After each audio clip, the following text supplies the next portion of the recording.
பாலும் பெரிதேனும் பாகும் பருப்பும் இவை நாடும் கலந்துனக்கு நான் தருவேன் கோலம் செய் துங்கக்கரிமுகத்து பூமணியே எனக்கு சங்கத்தவன் நதித்து மண்ணிடை பொய்யினை பல செய்து நான் எனது என் மாய கடித்த வாயிலே உன்வினை மிக கலரியே திணிவேனை பிடித்து முன்னின்று அப்பெருமறை காட்டிய அருங்குள் அடியேனை அடித்து அடைத்து அக்காரம் தீட்டிய அற்புதம் அறியேனே. இச்சாண்டம் வாழையும் பேரியல் வாழ்க்கை எச்சாண்டனம் குருசில் நன்றான குருநாதர் இச்சகத்தில் இறை துணை நிலை சிவமையாவின் சாண்ட திருவடியை விரும்பி வாழ்வாம். கருத்த இரும்பை கனகமயமாக்குதல் போல் சிறுத்த நம்மை பேருருவாய் செய்தாரை வருத்த விதை போல் வரும் பிறப்பை வேறெடுத்த வேதியரை உதைவனக்குள் எப்போதும் போல் வருவான பெரியாய் பாளைய துளித்தே உருவான திருமேனி உயர்வாக தாம் கொண்டார் திருவான வாழ்வு பெற தேஞானம் உபதேசித்த குருவான நஞ்சப்பன் குறைகளில் போற்றுவாம். சித்தம்பரம் ஈர்த்தேனை ஆற்றுள்ள அகிலாண்டேஸ்வரி தாயிடம் அவர் அனைக்கான திருவடிகளையும் என்னை இந்த நன்னெறியிலே ஆற்றப்படுத்திய சித்தாந்த சங்கர் சிவமையா நஞ்சப்பையா சனீபனையா போன்றவருடைய திருவடி தாமரைகளையும் வந்திருக்கக்கூடிய அடியார் பெருமக்கள் அனைவருடைய திருவடி தாமரைகளையும் மனம் மொழிமையினாலே நீண்ட நினைந்து என்னுடைய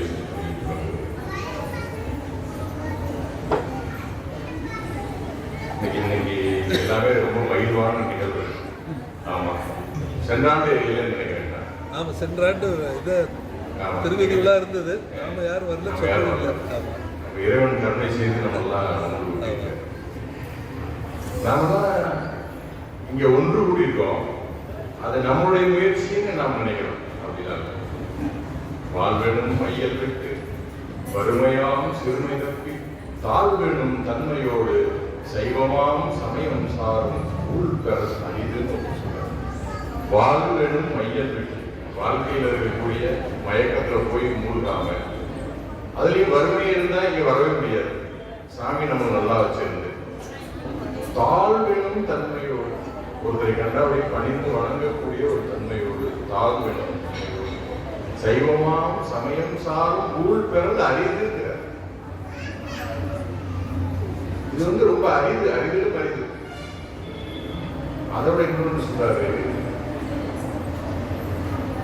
அண்டசம் சுவேதசம் குப்பிச்சம் சாராயத்தோடு 84,100,000 இன்றுவள் யோடியெல்லாம் ஒழித்து மானிடத்து உதித்தல் கண்டிடில் கடலை கையால் நீந்தினன் காரியம் காண்கிறார். ஒன்றும் பயப்படாதீங்க. நமக்கு 4 வகை தோற்றம். ஒன்று முட்டையில இந்த உயிருக்கு உடல் முட்டை மூலியமா வரும், பல்லி பாம்பு இதெல்லாம்.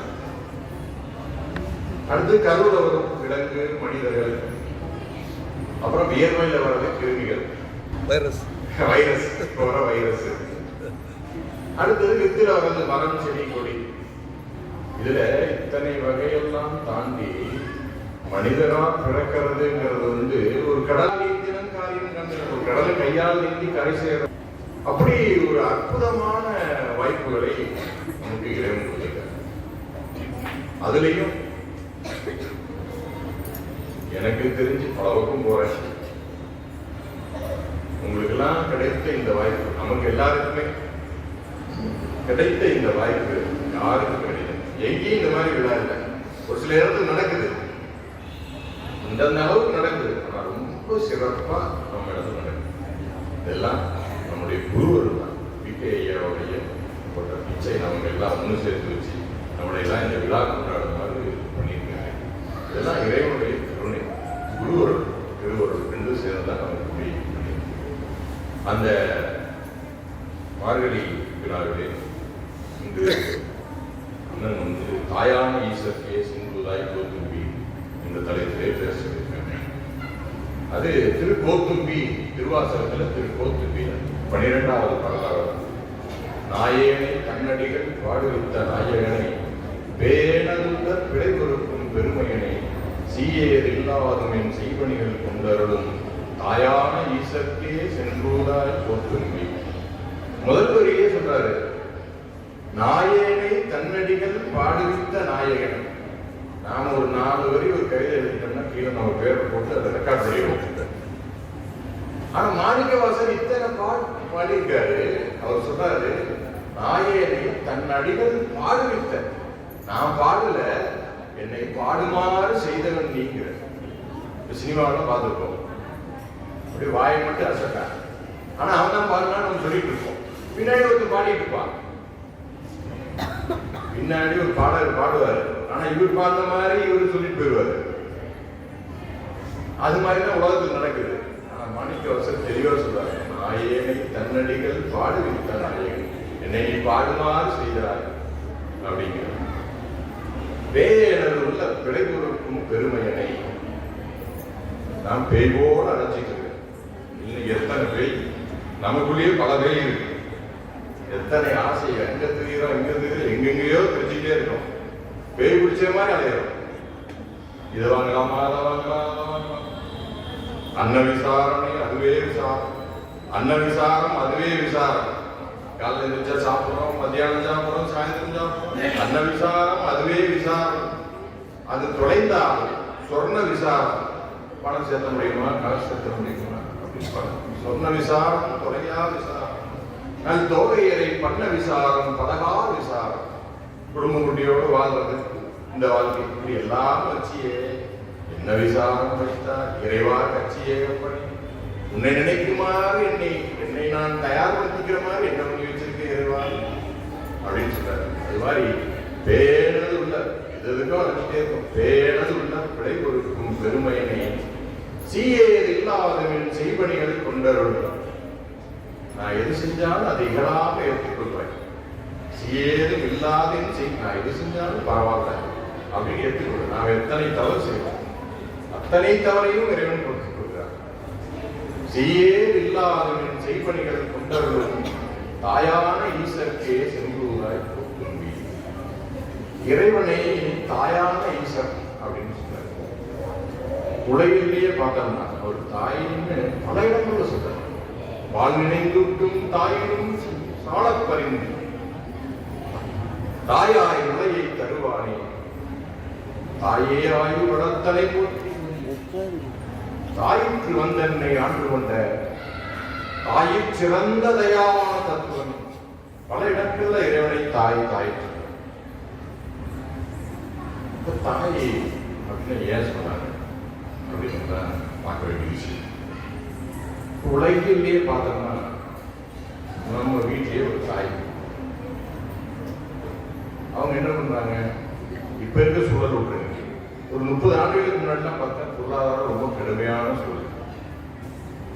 நம்ம வீட்டுக்கு போனோம்னா அவங்க சாப்பிட்டாலும் சாப்பிடலாம், தம்பி மகனே சாப்பிடு, நீ ஏப்பா சாப்பிடலன்னு கேட்டா, அம்மா நீங்க சாப்பிட்டீங்களான்னு கேட்டா, எனக்கு பசி இல்லைப்பா நீ சாப்பிடுப்பா அப்படின்னு நமக்கு முதல்ல போட்டு வைப்பாங்க.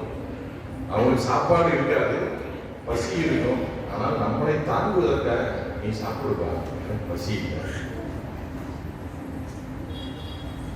பையன் பெருசாகி அம்மாவுக்கு ஒரு செலவு பணம் அனுப்புறான்னு இல்லை, அம்மா சொல்லுவாங்க எனக்கு தேவையானது இருப்பா நீ பார்ப்பா உன் குடும்பத்தை. அவங்களுக்கு இல்லைனாலும் அப்படிதான் சொல்றாங்க. அப்புறம் அவங்க பையனோட வீடு பெரிய வீடா கட்டியிருந்தாலும் எனக்கு வேண்டாம்ப்பா, நான் இந்த குடிசையிலே இருக்கிறேன், இதே எனக்கு போதுமா, உனக்கு எந்த தொந்தரவும் வேண்டாம். இறுதி காலத்துல நோயுற்று படுத்திருந்தா கூட போய் அழுதா, தம்பி எனக்கு ஒன்றும் வலிக்கலப்பா, நீ ஒன்றும் அழுகாத, நான் நல்லா தான் இருக்கேன். இறக்கும் தருவாயில கூட அப்படிதான் சொல்றாங்க உலகத்தில் இருக்கிற தாய். தாய்க்கு ஒரு ஒரு வழக்கமான ஒரு கதை சொல்றது உண்டு உலகியல்ல. ஏன்னு சொன்னா உலகில சொல்லி அப்புறம் போயிடுவோம். ஒருத்தன் தாய் மேல அதிக அன்புடையவர், திருமணம் ஆயிடுச்சு. இப்ப மனைவி மேல அன்பு அதிகமாயிடுச்சு. மனைவி என்ன சொல்றா, உன்னுடைய அம்மாவுடைய இதயத்தை கொண்டு வாங்க. அப்படி ஒரு கதை ஒண்ணு உண்டு சொல்லுவாங்க புரியும். சரி நீங்க அம்மாட்ட போய் இதயத்தை கேட்கலாம். அம்மாவும் இதயத்தை கொடுத்துட்டாங்க, இதயத்தை எடுத்து வராங்க. வர வழியில கல்லு தட்டி கீழே விழுந்துட்டான். கல்லு தட்டி கீழே விழுந்தான். அவன் பக்கத்துல இருக்கிற தாய் எதையும் சொல்லுது, மகனை பார்த்து வா, உனக்கு கால் வலிக்கும். அப்படி ஒரு உயர்ந்த அன்புடைய ஒரு தாய்.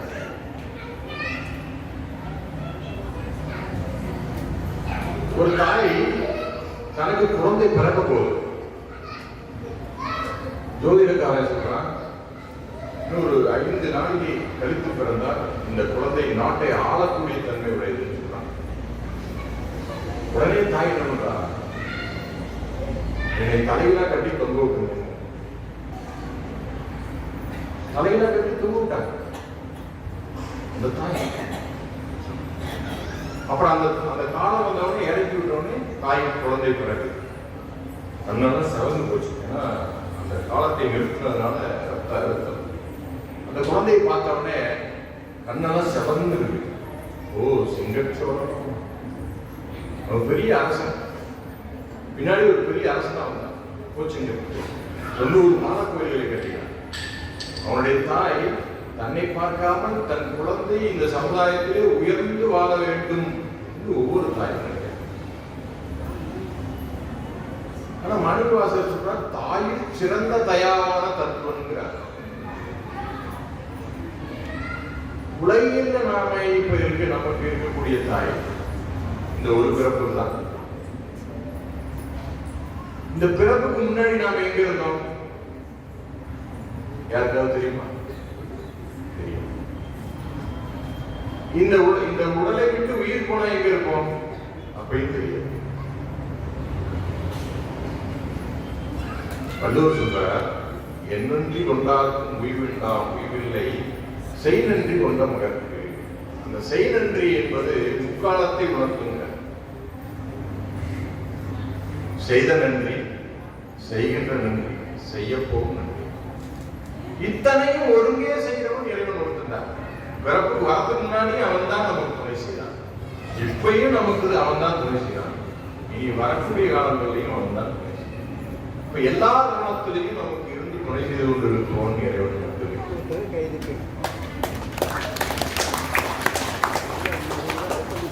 நான் தான் செய்யறேன், நான் நடிக்கிறேன், நம்ம நினைக்கிறோம். இப்ப நாம வந்தது கூட என்ன நினைக்கிறோம், நம்மளுடைய முயற்சியில வந்துட்டோம், டைம் வந்துட்டோம் அப்படின்னு நம்ம நினைக்கிறோம். பேசணும், நாம தான் பேசணும்னு நினைக்கிறோம். அவன் உள்ளுக்கு இருந்து உணர்த்துலன்னா பேச முடியும்.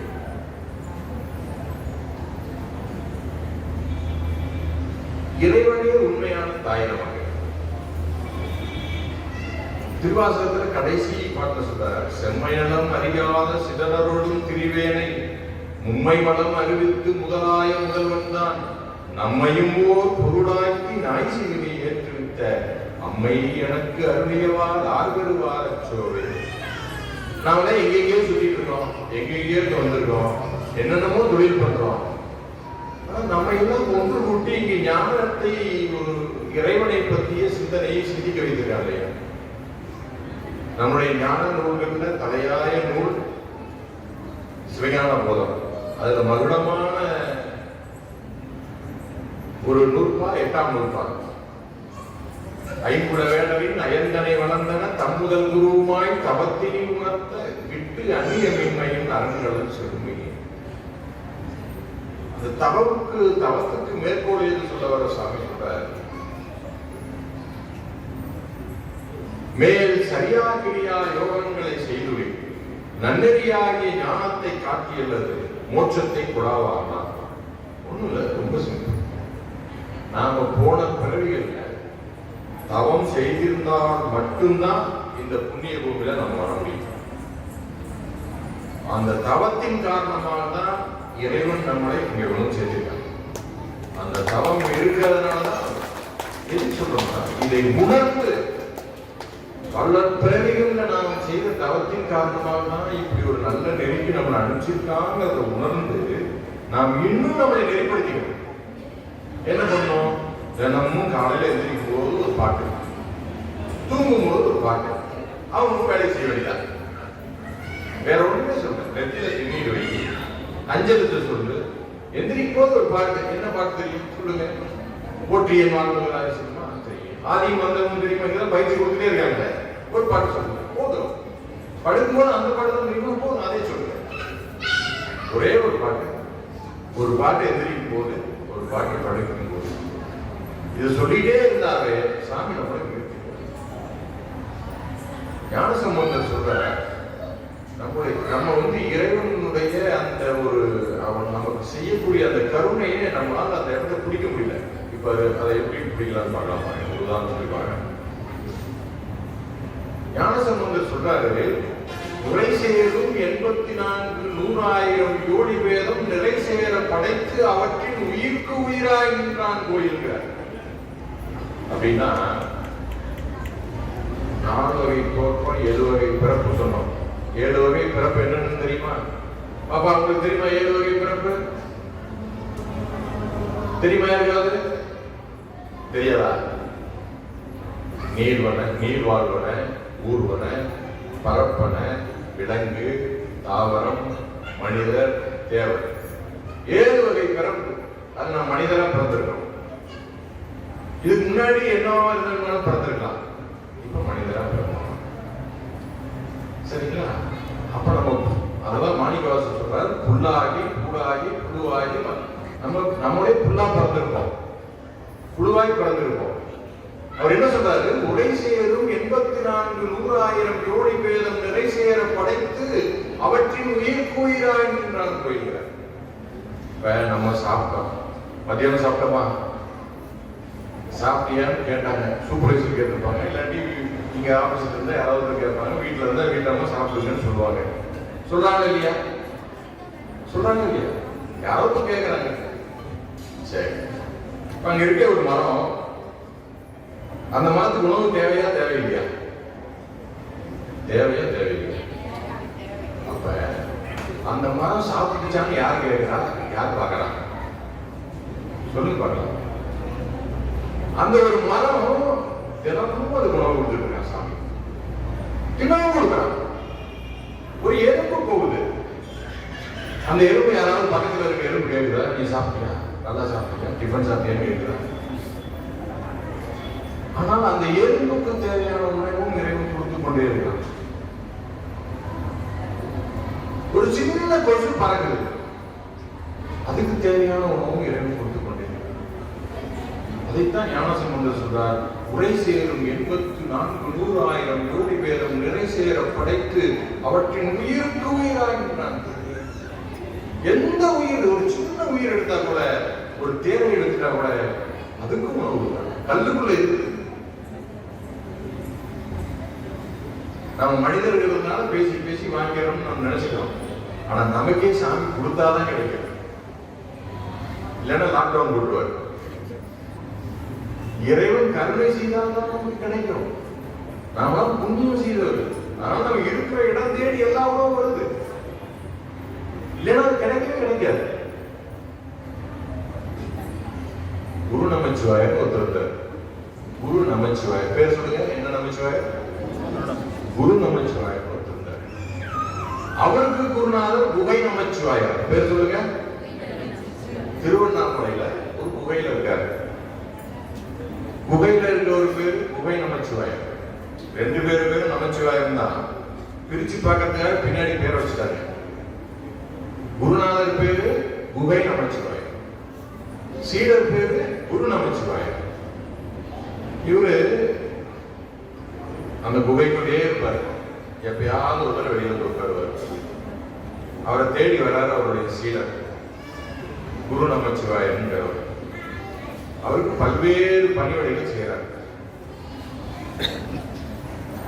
ஒரு நாள் இப்படி உட்கார்ந்துருக்காரு, தன்னுடைய வேஷ்டியை கசக்கிறார். என்னப்பா கசக்கிறேன்னு கேட்கிறார் குருநாதர். இல்லப்பா, தில்லையில இருக்கக்கூடிய கோயில்ல திரைச்சீலை குளிச்சிருச்சுன்னு சொல்றாரு. அப்படியா அப்படின்னு விட்டார். 2 நாள் கழிச்சு அந்த பக்கம் வந்து சொல்றாரு, தில்லையில திரைச்சீலை குளிச்சிச்சு, யாரோ ஒருத்தர் கசக்குனாங்க, அந்த தீ நின்றுச்சின்னு சொன்னார். அப்ப குருநாதர் நினைச்சிட்டாரு, சரி சீடன் பக்குவம் அடைச்சிட்டான், இனி நீ கிளம்பலாமான்னு சொல்றார். சரின்னு அவர் கிளம்புறாரு. கொஞ்சம் தூரம் போனவங்க அவர் பசி இருக்கு. உடனே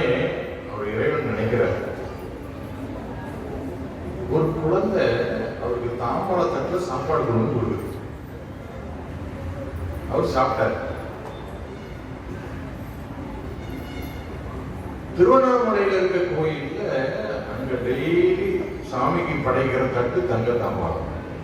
அங்க தாம்பாளம் தட்டை காணான்னு சொல்றாங்க. அந்த தட்டு எங்க இருக்குன்னா இந்த குரு நமச்சிவாயர் இருக்கிற இடத்துல உண்ணாமுறை அம்மையே கொண்டு வந்து சாமி சாப்பிடும். இது நடந்த வரலாறு. அவருக்கு மட்டும் கொடுக்காது நினைக்க வேண்டாம். நாம இருக்கிற இடத்துக்கு கொண்டு வந்து கொடுத்தே இருக்க. தினம் கொடுக்குறாரு. என்னென்ன வெரைட்டி வேணுமோ அத்தனையும் கொடுக்குறாரு. மனிதனுக்கு மட்டுமா அப்படின்னா அப்படி இல்லை. மதுரையில பன்றி மலை அப்படின்னு ஒரு மலை இன்னைக்கு இருக்கு. அது ஒரு காட்டு பகுதியா இருக்கு. அங்க தாய் பன்றி இறந்து போனது. மதுரையில என்ன இடம் சொன்னேன்? பன்றி மலை. அங்க ஒரு தாய் பன்றி இறந்து போனது. மதுரையில இருக்க சொக்க பெருமான் சொக்கநாதன் தானே பன்றி வடிவம் எடுத்து போய் அந்த பன்றிக்கு பார்க்கணும். இது நடந்த வரலாறு. அப்ப உரை சேரும் 84,100,000 யோனி பேதம் நிறை சேர படைத்து இப்ப எல்லா உயிரையும் படைத்து அந்த உயிருக்கு உயிராய் நின்று அதுக்கு என்னென்ன தேவையோ கொடுத்துட்டு இருக்கானே, இவனோட ஒரு சிறந்த தாய் இந்த உலகத்தில் உண்டா? அதனாலதான் தாயான ஈசக்தி.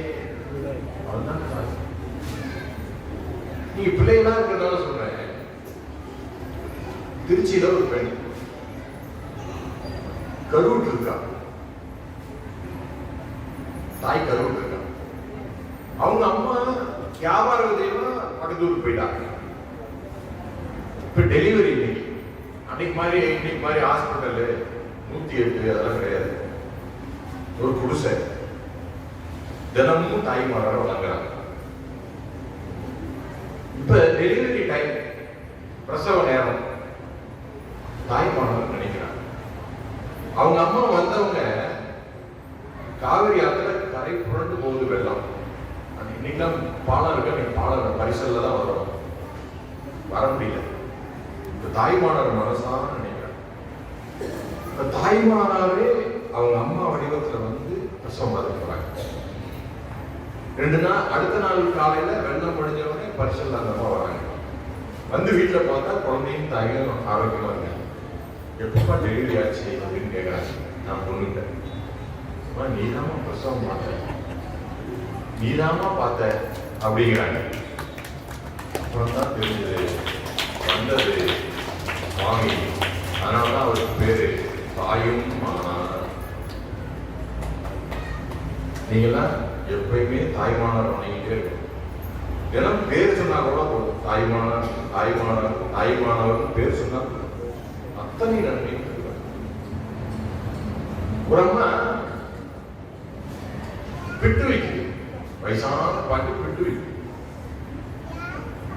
அந்த அம்மா என்ன செய்யணும் பாருங்க. அந்த அம்மா வயசான பிட்டு வைக்குது. அந்த அம்மா பிட்டு வச்சா விற்கிறதுக்கு முன்னாடி தினம் ஒரு கைப்பிடி எடுத்து சொக்கநாதன் வச்சிருக்கோம். தினம் ஒரு கைப்பிடி எடுத்து சாமிக்கு எடுத்து வச்சிருக்கோம். இப்படி பல நாள் பிட்டு வித்துக்கிட்டே இருக்கு. இப்ப வைகையில ஆறு கரை புரண்டு வெள்ளம் ஓடிட்டு கரை உடையுது. வீட்டுக்கு ஒரு ஆள் மன்னன் கூப்பிடுறான் கரை அடைக்க. தினம் அந்த அம்மா விட்டு சொக்கநாதருக்கு எடுத்து வச்சுட்டு தன் வியாபாரத்தை தொடங்கினதுனால அந்த அம்மாவுக்காக தானே கூடிய ஆளா வந்தான். தானே வந்தான் கூடிய. அப்ப அவனுடைய கருணை என்னன்னு சொல்லவே முடியாது. அதனால் மண் சுமந்தது மட்டும் இல்லாம மன்னன் பெரம்படிக்கப்பட்டான். ஒரு தாயினுடைய அன்புக்கு அவன் கட்டுப்படுறான். அவனே தாய். ஆனா இன்னொரு தாயினுடைய அன்புக்கு அவன் கட்டுப்பட்டு மண் சுமந்து பெரம்படிப்படுறான். மதுரையில ஒரு கலெக்டர் 200 வருஷத்துக்கு முன்னாடி ஒரு கலெக்டர். எதுக்கு சொல்றேன்னா, இதெல்லாம் அவருடைய கருணை எப்படி இந்த உலகத்தில் நடந்தது அப்படின்னு நாம் நினைச்சாதான் அவனுடைய கருணை நாம் பிடிக்க முடியும். ஒரு கலெக்டர், அவன் வந்து Christian, Peter Ross. Peter Ross அவர் தினைக்கும் குதிரை வண்டியில தன்னுடைய தங்குமிடத்திற்கு போவோம். அவனுடைய தங்குமிடம் மதுரை மீனாட்சி அம்மன் கோயிலை கிராஸ் பண்ணி தான் போகும் தினமும். அந்த கோயில் வந்துச்சுன்னா வாசல் வந்த உடனே எந்திரிச்சு நிற்பான் அவன் அறியாமலே. தினமும் அந்த கோயில் காம்பவுண்ட் வந்துச்சு எந்திரிச்சுப்பான். இது அவனை அறியாமலே தினமும் நடக்கும். ஒரு நாள் அவனுடைய கெஸ்ட் ஹவுஸ் தான் தங்கிட்டான். ஒரு குழந்தை வந்து கதவு தங்குது. என்னன்னு கேட்கிறாங்க. அவன் கையை பிடிச்சி வெளியே கூட்டிட்டு சும்மா கொஞ்ச தூரம் தான் வந்திருப்பான். அந்த கட்டணம் அப்படியே இடிஞ்சு. இது நடந்த வரலாறு. திரும்பி பார்த்தா அந்த குழந்தை காணும். அப்பதான் அவனுக்கு தெரிஞ்சது வந்தது மீனாட்சி தாய் தான். அதனுடைய அடையாளமா அவன் தங்க செருப்பு செஞ்சு வச்சிருக்கான். இன்னமும் அங்க 10 நாள் விழாவில் அந்த செருப்பு சாமி கீழே வச்சிருப்பான். அதுக்கப்புறம் பீட்டர் ரோஸ்ங்கிற தன்னுடைய பேரை ரோஸ் பாண்டியன் மாத்திட்டான். அவனை வழிபடுறவங்களுக்கு எல்லா விதமான நம்பிக்கை கொடுப்பான். ஆனா நாம் நினைக்கிறோம், பல பேர் சொல்றது என்னன்னா, சிவனை கும்பிட்டா நமக்கு துன்பம் தான் வருது. பாதி பேர் கோயிலுக்கே வரமாட்டேங்கிறாங்க. அந்த சாமியை போய் கும்பிட்டா நமக்கு துன்பம் தான் வருதுன்னு நினைக்கிறாங்க. அவருக்கு துன்பமே யாரும் கொடுக்கறதே இல்லை. அவருக்கு அது வேலையே இல்லை. நமக்கு நோய், அவன் வைத்தியநாதன். நமக்கு பல நோய்கள் இருக்கு, அவன் வைத்தியநாதன். டாக்டர்னா ஒரு கட்டி இருந்தா அறுத்து கீழே அதுக்கு காய மருந்து போட்டா தானே சரியாகும். அது போல இந்த உயிருக்கு பக்குவம் வருவதற்காக எந்த மாதிரி வினையை ஊட்டுனா இந்த உயிர் பக்குவமாகவோ அந்த வினையை ஊட்டுவான். நமக்கு ஒரு நோய் தீராத நோய் இருக்குது அப்படின்னா அதுக்கு தக்கவாறு மருந்து டாக்டர் தான் கொடுப்பாரு. கசக்கிற மருந்தா இருக்கலாம், அது இனிக்கிற மருந்தாகவும் இருக்கலாம். அது நோயின் தன்மையை பொறுத்து. அது போல நமக்கு பிறவி நோய் ஒரு நோய் இருக்கு. இந்த நோயை நீக்கணும். அதுக்கு உயிரை பக்குவப்படுத்த பல பயிற்சி கொடுத்துட்டே இருப்பார்.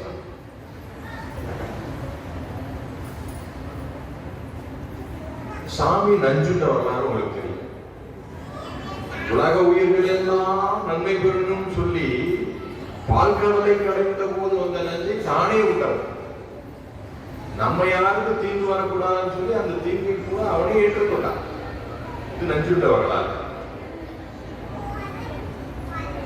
ஒரு குரங்கு மரத்துல உட்கார்ந்து தினமும் சும்மா அது தெரியாம 2 இலையை பிச்சு பிச்சு போட்டு இருக்கு. அந்த குரங்க ஒரு சக்கரவர்த்தி ஆகணும்.